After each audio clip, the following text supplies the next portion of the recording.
किसी शहर में एक व्यक्ति था। वह हमेशा दुखी रहा करता था। उसे हमेशा ऐसा लगता था कि उससे दुखी व्यक्ति संसार में और कोई नहीं है।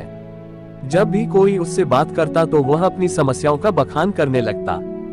थोड़ी देर में साथ वाला व्यक्ति उठकर चला जाता। इस बात से तो वह और परेशान हो जाता कि उसकी बात कोई सुनने वाला नहीं है। तभी उसे पता चला कि शहर में कोई महात्मा आने वाले हैं, जिनके पास सभी समस्याओं का समाधान है।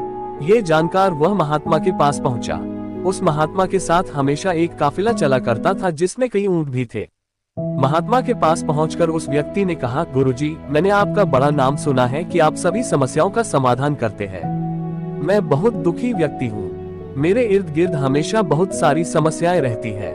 एक को सुलझाता हूँ तो दूसरी पैदा हो जाती है। मैं अपनी आप बीती किसी को सुनता हूँ तो कोई सुनता ही नहीं है। दुनिया बड़ी मतलबी हो गई है। अब आप ही बताइए क्या करूं? महात्मा ने उसकी बातें ध्यान से सुनी और कहा, भाई, मैं अभी तो बहुत थक गया हूं, परंतु कल सुबह मैं तुम्हारी समस्या का समाधान अवश्य करूंगा।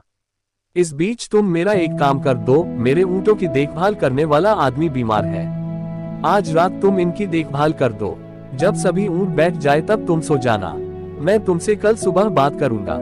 अगले दिन महात्मा ने उस आदमी को बुलाया। उसकी आंखें लाल थी। महात्मा ने पूछा, तो बताओ, कल रात कैसी नींद आई?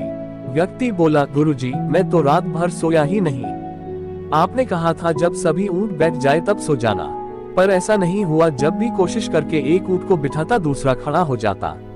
सारे ऊंट बैठा ही नहीं, इसीलिए मैं भर रात सो नहीं सका।